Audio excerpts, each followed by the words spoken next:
China, a country with a rich history and culture, is facing a new and scary challenge. Its population is getting smaller.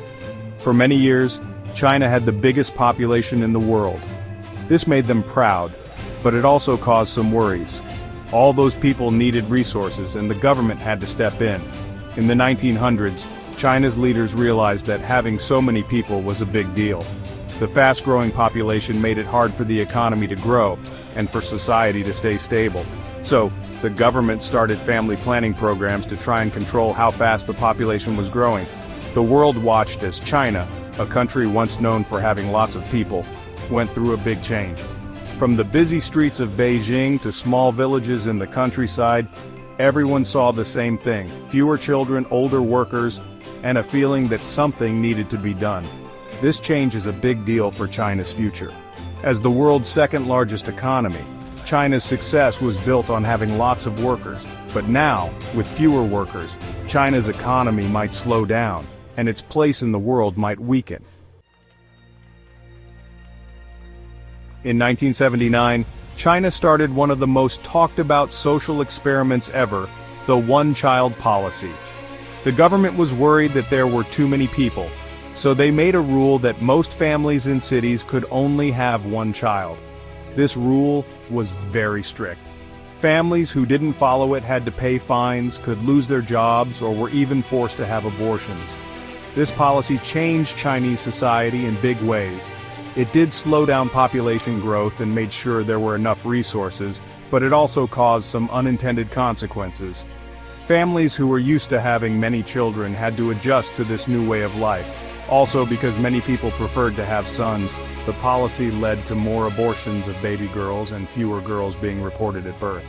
This imbalance between men and women has created social problems and worries about whether there will be enough wives for everyone in the future.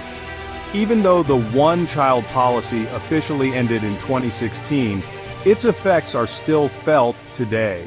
It changed how families work, how people think about family size, and the future of China's population.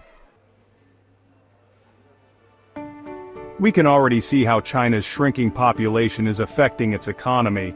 With fewer people being born, there are fewer people to buy things, come up with new ideas, and help the economy grow.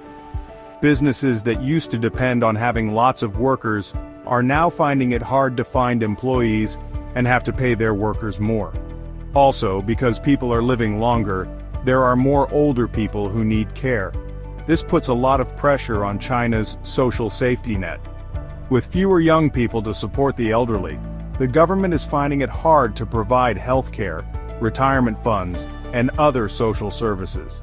This imbalance between young and old people could hurt China's economic progress and make society less stable.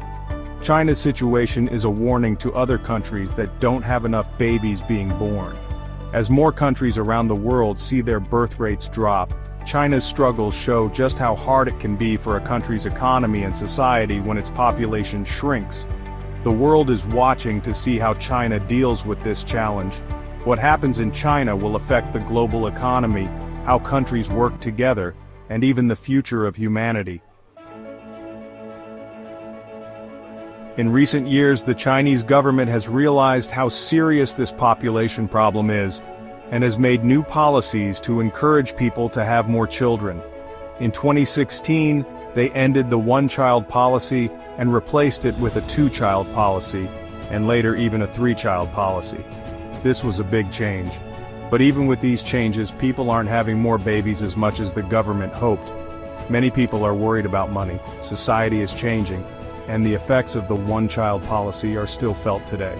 All of this makes people hesitant to have bigger families. Speaker 2. What will happen next? Can China find a way to have more babies and stay strong and powerful in the world? Speaker 3.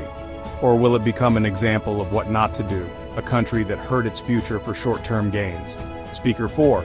The world is watching and waiting, hoping that China can fix its population problem, not just for itself, but for everyone.